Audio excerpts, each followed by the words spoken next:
Hi, my name is Panayota Rao. I'm looking forward to sharing with you today my presentation, which I've called To Reach the Unreachable Stars. I hope you will enjoy it. I'm an adult survivor of severe child abuse. I was abused by multiple abusers during my childhood and also during my adulthood. I suffered emotional and physical abuse, and I'm a rape survivor. I'm on a personal journey to healing through logotherapy.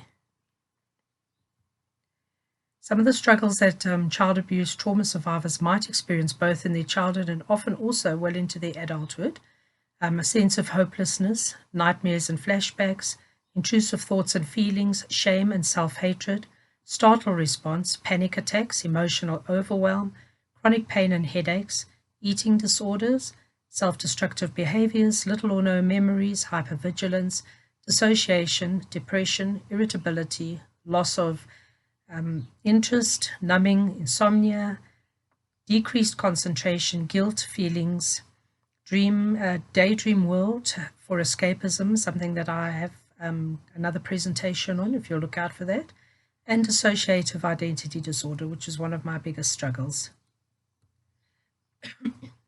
Dissociative identity disorder is neither a personality disorder nor a psychosis.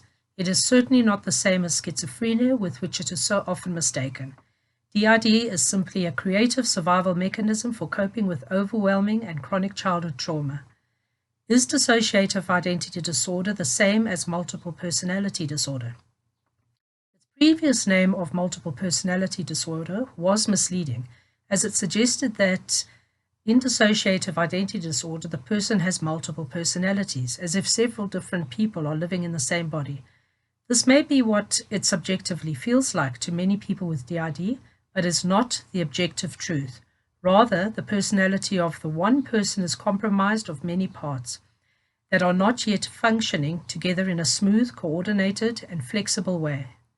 The one single person does not have a single sense of self, but perceives themselves to be multiple. They may also be experienced by others as such, with different parts becoming at times quite autonomous and identifying themselves with different names. The parts that make up the whole, that is, a person with DID, may perceive themselves to be of different ages or different genders, and will have in subtle or obvious ways very different ways of perceiving and relating to the world around them. It is therefore easy to see why it is thought of in terms of multiple personality, but a more accurate rendering is that the person with DID has multiple parts of a single personality, even though it often doesn't feel this way. So growing up as a child abuse suffering, there's tremendous amount of instability and insecurity experienced. We moved homes and schools off at least once or twice a year. We had scary debt collectors coming quite often to just take our stuff away. My mother was in and out of hospital as a result of epilepsy and the terrible rages that she got into. And we, as a result, my sister and I were in and out of St. Gabriel's nursing children's home and in and out of foster care. We suffered a lot of separation anxiety, as you can imagine. And in the process, I lost my identity and my sense of self. And the question has always been, where do I belong? I never seemed to quite fit in anywhere for long. And this is one of my big struggles, is never really feeling that I belong. So there's the unpredictable nature of the abuse and the abusers, the fears that are induced in the child, damaged and warped worldview, and loss of trust being one of the main ones, the one that I think is the hardest to bear, never quite knowing, if you really are loved or if you really do belong, never really having a true sense of peace because the trust is lacking. And yeah, I think that's one of the hardest. So a person like myself often is not quite aware of or living to one's full potential. I tend to suffer from withdrawal from the world, agoraphobia, struggle to leave my home, self-conscious, lack of confidence, boundary crossing problems, obsessive compulsive disorder, warped perceptions, distorted self-image, negative script messages. And all of that is a result of negative script messages, telling me how useless I am and no good and I'll never make it in the world and so on. Literally hearing my mother's voice over and over throughout my life. And in the end, you don't know what's an illusion and what's real. And that's the part that has to be sorted out in order for healing to happen. So adult survivors of child abuse are likely to develop a fatalistic attitude towards life. People see themselves as helpless victims of their circumstances. They can do little to change their lives. Their fate is determined by hereditary or environment. So this is the way we lived. Between 1983 and 2012, for 29 years, we lived in that filthy, broken down, deteriorating old house. Okay, so you can see the windows, there were broken windows. My two sons working in the middle on a project. They had never been allowed to use their stepfather's tools or anything. By this time, the stepfather had moved out. And for one Christmas, our family bought them a whole lot of tools and things that they'd never even had a chance to use before, and they never knew how to. But they were also given a boxing bag. And they were here they'd bought themselves some metal poles and things, and they were trying to put together a framework for the boxing bag. And they worked so hard on it. They did everything they could. This is my older son and younger son there. And if you see in the last picture, the framework against the windows in the end rooms, though that framework was never finished because they just didn't know how to join the pieces together to make it stand as like a tripod almost, so that the boxing bag could be in the center. And that still breaks my heart today to see that they never succeeded. But at least, today when they're much older, I see them making things and that, and it's such a pleasure to witness that they have grown so much on their own. In those two end rooms that you saw in the previous picture, where the frame was up against, we had what I called the hoarding monster, and it was just piles and piles of rubbish and stuff and boxes and you name it, it was there. All stuff that I was going to use one day, but not all my stuff. There was actually 5 people's things in those rooms, including my own. And so I could never really reach my stuff because of everybody else storing their stuff at my house. My ex-husband's parents were storing there and other people as well. And so it was always stuff that I was one day going to use, materials and art things and just dreams that I had were in those boxes. But they were deteriorating. The dust would come in through the door, water would drip in through broken ceilings. There was like mold growing on the walls that would fall down into the boxes. It was really just an awful, suffocating place. And one day we decided that we were going to slay the monster, and I hired people off the street and we took everything from those 2 rooms out and spread it across the lawn, and we were going to go through it all and just throw all the stuff that I didn't want one side and all the stuff that I did want was going to be reboxed and put back in that room in order so that I could at last find it and know what was mine. And as we got everything outside, a huge rainstorm hit us. And it was so heavy, we had no option but to just grab everything and run inside again. And that was the end of slaying the monster at that time. So everything was now wet and growing fungus on it, and the rats got in there, and I never knew where anything was anymore. At least I had some idea where stuff was before, but now I couldn't find a thing. So it just became more and more of a monster. Just overtook my life. So here's some pictures of what our house looked like. You can see the broken ceilings, the what do you call it, the mold growing on the walls. I feel quite disturbed looking at these even. So our rotting house reflecting our deteriorating mental and physical health. Mildew, dust, rust and rot everywhere, reflecting and reinforcing all the negative script messages from my past, keeping me trapped in a perpetual state of hopelessness and helplessness. My suffocating, disorganized, crowded, dirty, ugly bedroom where I spent most of my days, escaping buried behind my computer. And you could see there was just no cupboard space, very little cupboard space. There were no doors on the cupboards. The yellow box that you see there was something we dug out of a dirt box at one of the shopping malls, because it represented drawers and shelves to me, and it was at least somewhere where I could organize some of my stuff. The bed that you see on the one side, that one was actually given to us by the helper that worked next door. When she saw the bed that we did have and how rotten it was, she gave us another second-hand bed, which was also rotten, but at least better than what I had. So yeah, the wall was painted black before we even got to that house. It was like that when we arrived, and it just stayed like that.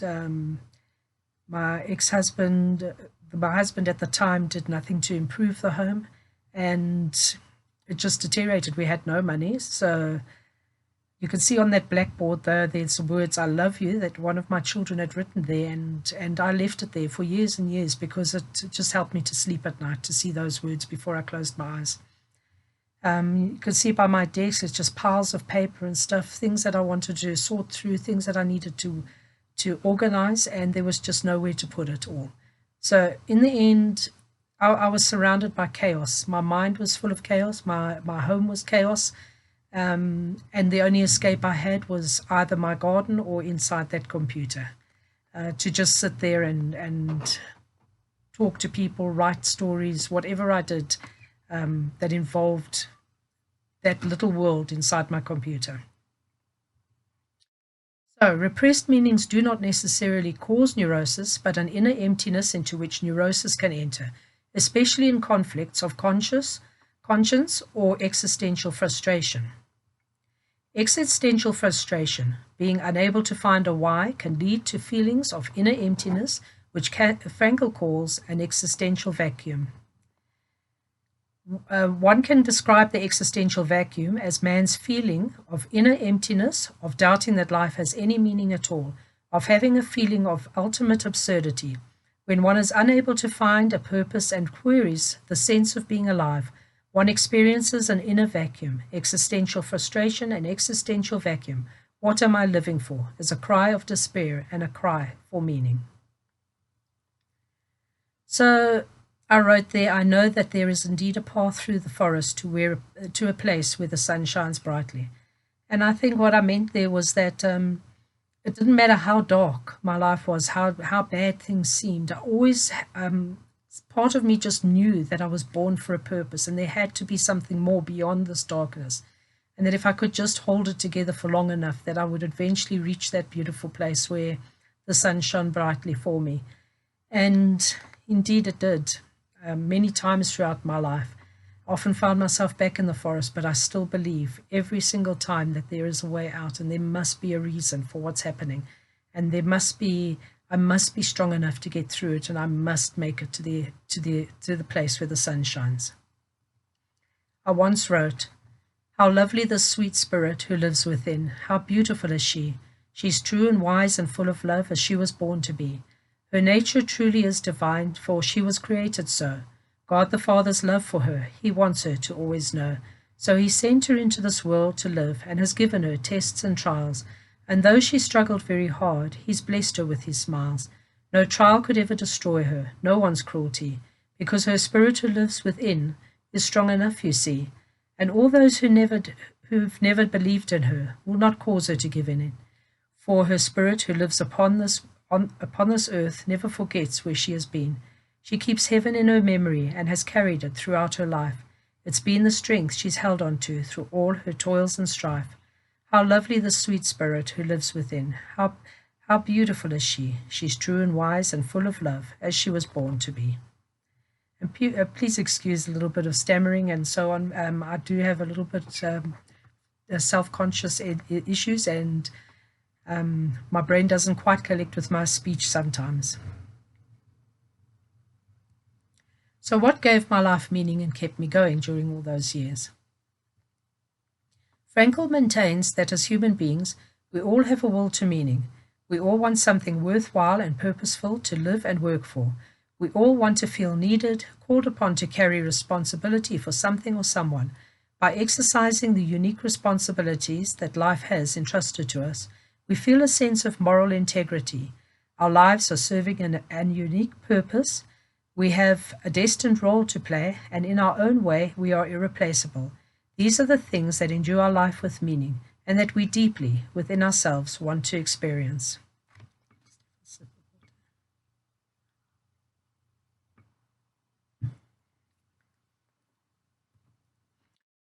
So, my children, I cannot tell you how much strength I gained through having children. They were the most important thing to me, to my life. And I think they gave me a sense of responsibility, something to work for, something to believe in. I couldn't fail them. I had to work hard to be the best mother that I could be. And certainly I didn't want to end up being the same kind of mother my mother was, because of how much she hurt us. And so it was very important to me to be the best mother I could be. And I think by the time I had the three boys first, and by the time I had my daughter, I was really going through a very tough time then. And the fact that she was a girl just made that much difference, that I had that much more fight in me to keep going. And they've all grown up to be the most wonderful human beings. And I'm just so grateful for each of them in my life. Absolutely love them. I also had a sense of duty towards other people's children in need. My neighbours' children, who I nurtured and loved as if they were my own, used to visit often, and also we just loved each other so much. And then I used to write children's stories and read them to the school children at aftercare. I'd first read them to my own children and the neighbours' children, and if they liked them, then I would go on the days I'd have to pick up my children from school.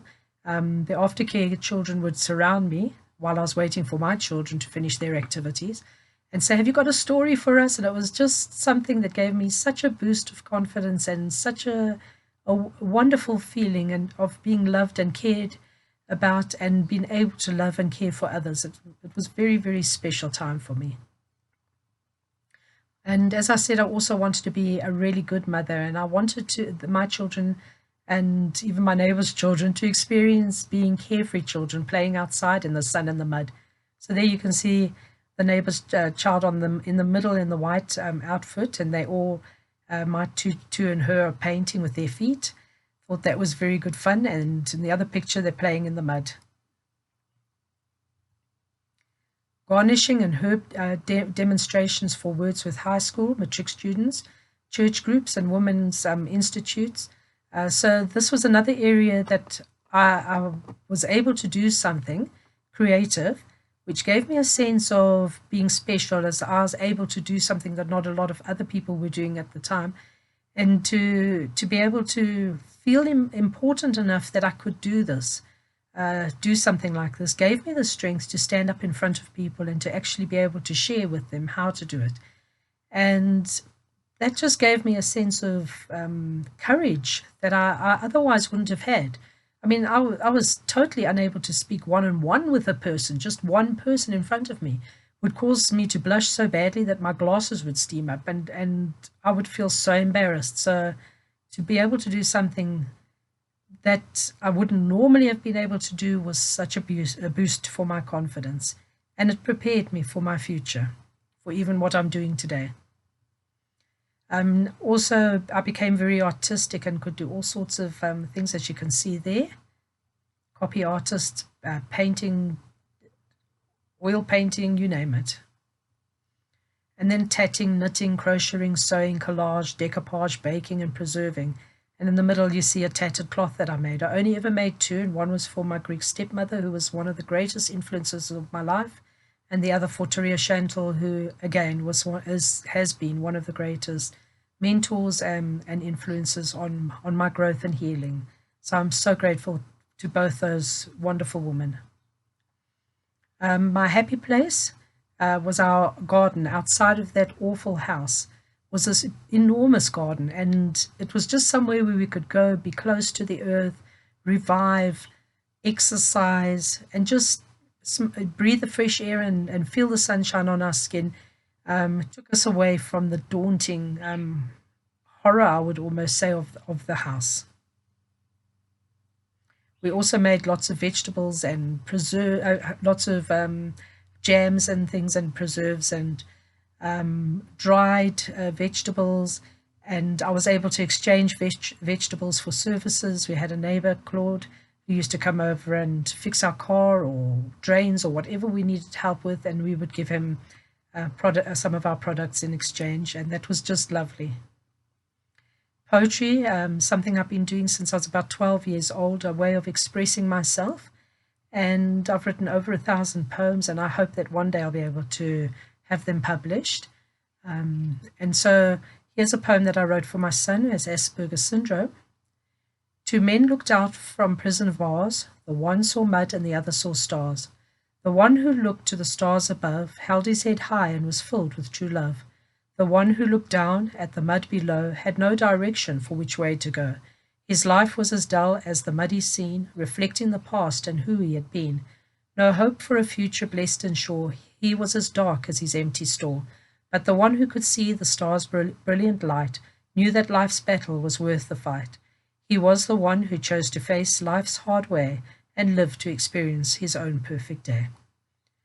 So the first two lines are from a quote from Dale Carnegie. Story writing is another thing that I've become very interested in, another way to express myself, especially metaphorical stories. 2 weeks after I started therapy, 2006, my therapist asked me to please go home and write a story, The Little Girl Who Lost Her Way, and I actually wrote The Little Girl Who Lost Herself. I changed the name, and I illustrated it, and within 2 weeks I was able to come back to it, and it was incredible what we discovered in the pictures alone, and how much we could discuss, and how much opened up to me, even stuff that I'd drawn in the pictures unconsciously. And there you can see me on that picture running away, almost swallowed up by the abuser. You got the standby abusers pointing fingers and not doing anything to help. You got the little ugly men, the uglies I called them, who would say they're the ones that carry the script messages from our past. You're no good, you're useless, stay with us. No, the world doesn't want you, you'll never make it out there. You're ugly, and so on and so forth. So yeah, that was very interesting, that one. So another way that we managed to cope was by filling ourselves and our lives and hearts with love. And how we did that was so that we wouldn't feel alone. We kept all sorts of animals, anything that would love us and that we could love. I homeschooled my son after he'd been at school for 4 years, 2 years in the 8th class and 2 years in grade 1. He was not making any progress whatsoever, and I thought they were actually killing his spirit, and so took him out and homeschooled him while he was on the waiting list for special school. And 6 years he was on that waiting list, and they kept telling me that there are other people that were needed, that came first, so it was really a long time to be homeschooling him. And by the time he was in high school, I just knew that I couldn't cope anymore. And I wrote to the newspaper and asked for help. And it was amazing. We had 12 people responding, and he went horse riding. We had people come and read with him, I should say, play games with him, anything. It was just wonderful how many people came forward and helped me with his schooling from then onwards. Then I had an old lady, Miss Norma, who I absolutely loved, and I would go visit her and cut her toenails, and she was like the mother that I never had. I just loved her so much. Then there were the neighbors and their children. Got very close to all my neighbors and wrote a Caring Neighbors newsletter and organized activities such as cleaning the street, and that the children would come clean the street and we'd have cakes and stuff afterwards. So that was a fun way to get to know everybody and also feel safe. And there were just people on the street. Claude, of course, we called Claudius Fixicus because he was always coming to fix stuff, and Barbara and Antoinette and the neighbors' children. It was just people that we loved and cherished. It was a time of cherishing friendship and love, because we weren't very much accepted in the world outside. People that judged us because of our home and because we were poor and because we struggled so much and because I was always crying at that time, living with an abuser. And so our neighbors got to know us better, and we just got so close to them. Without them, I don't know how I would have got through those years. Then there was a Radio Good News. I switched on the radio one day, and there was a station called Radio Good News. And they asked if anybody would like to contribute to the subject they were talking about. And then I phoned in and said I've got a poem that would fit that subject. They listened to my poem, and then they allowed me to do it over the air. And from then onwards, they would phone me and say, this is the subject we're going to be discussing. Do you have a poem? And they didn't even want to hear the poem first. They had just said, now you can start speaking now, whatever. And I would read my poem. And it's, again, such a huge boost of confidence, such a gift from life that helped me to begin my healing journey at that time. And of course, there were the maids and the gardeners and the passers-by, and just anybody became our friends, our friends. It was the street corner beggar and the shop owners and the petrol attendants. Those were the friends that we had during those terrible years in that house, the ones that always seemed to be there for us, smiled when they saw us, greeted us, accepted us as we were. And so we'll be forever grateful to them. Here you can see through the years of my life, my childhood, the middle picture, myself and my sister, 11 months difference between us, and very much the same as far as our hearts and our love goes, but look quite different to each other. Love her to bits. And you can see 1975, I was 19 years old when I started nursing and became a professional nurse. I was 21 years old when I married my first husband, an abuser, used to beat me so badly that I was put in hospital twice for the extent of the bruising to stop clots and so on. Divorced him in 1980, 23 years old when I married the second husband. Again, I married an abuser, and this time an emotional abuser. Very cruel man, cruel and heartless, like living with the devil himself. I always say it's the only way I can describe him. And divorced him in 1998. And at the age of 46 years, in 2002, this is what I looked like. I was almost on death's doorstep. I could hardly walk. I could hardly breathe. It was a terrible time for me. And I once wrote, "The intensity is more than I can bear. Burning acid on every rip and tear. Bubble, bubble, toil and trouble, so much chaos, so much muddle. I cannot bear it any more, but I'm not ready for heaven's door. Help me, please make me brave. Save me, please help me, save." And here are the serious health issues that I suffered from during that time, 2009 to 2012 especially. Obesity, sinusitis, lethargy, weakness, headaches, exhaustion, heart palpitations, high blood pressure, undiagnosed type 2 diabetes, boils and abscesses and carbuncles, racing pulse, sleep apnea, sleeplessness, loud snoring, breathlessness, deteriorating eyesight, serious water retention, aches and pains all over, and undiagnosed acute agonizing gout. Tragic optimism is to say yes to life in spite of everything.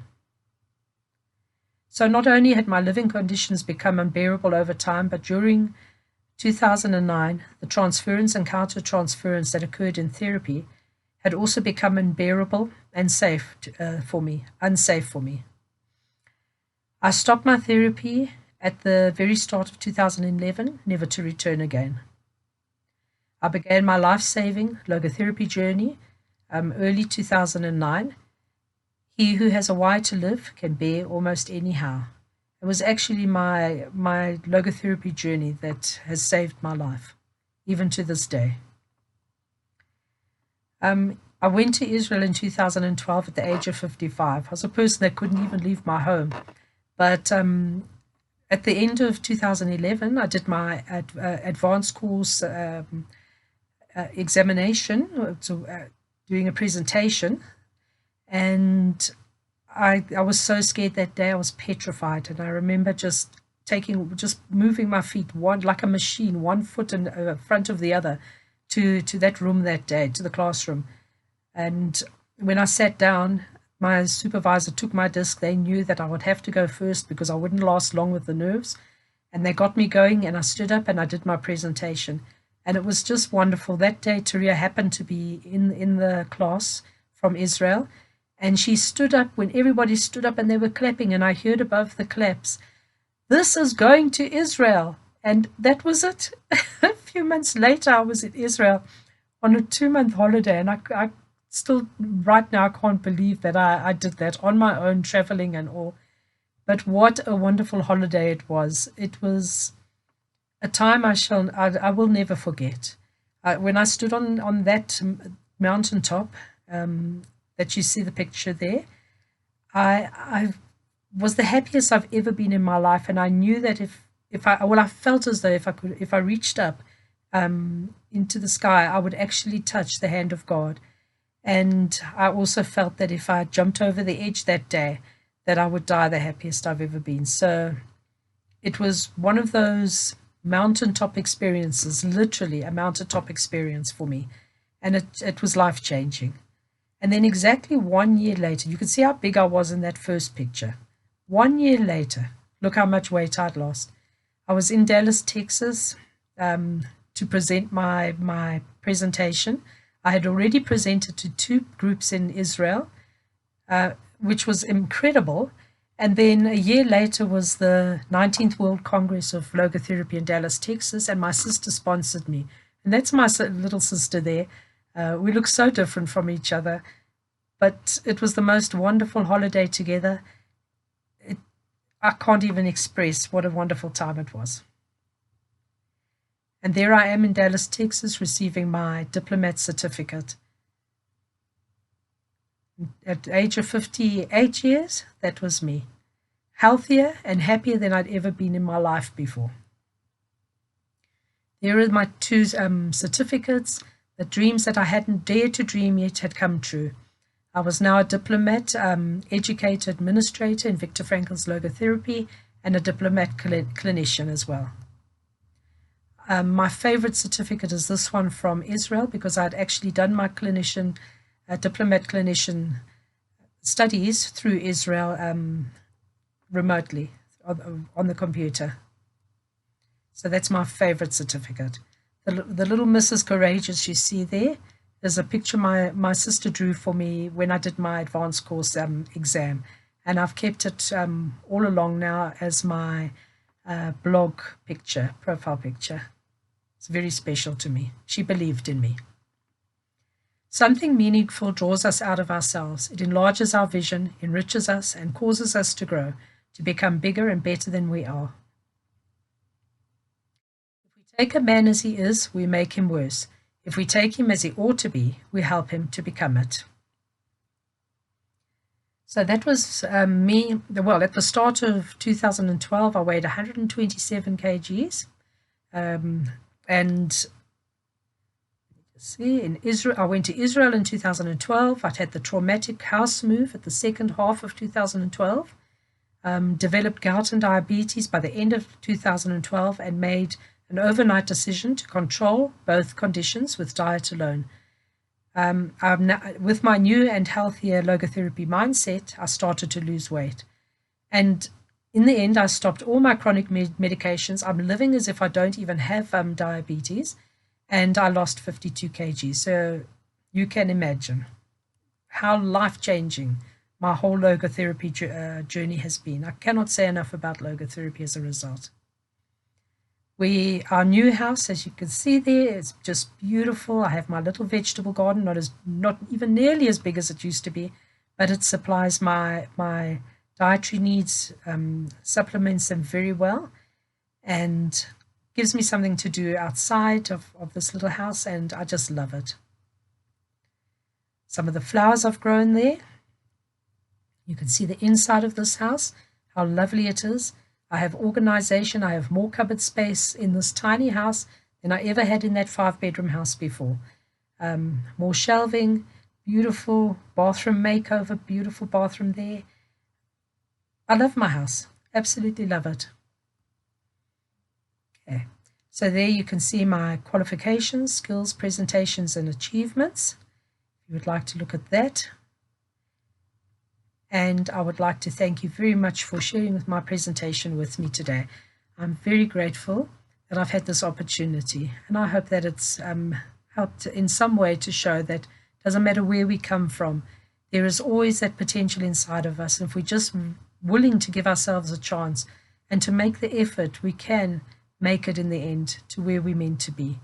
I'm still on my journey, and I still have my ups and downs, but I'm so much further along than I was when you saw me at the beginning of this presentation. So here we go. I've left their logo, panayota@gmail.com, if you want to get hold of me. I've got the running tour guide. That's the tour guide that took me through Israel on those 2 weeks, and that's the mountaintop he took me to. I've left his website there because he's just such a wonderful human being, and I would love everyone to meet him. And if you want to know more about logotherapy, go to www.vfisa.co.za.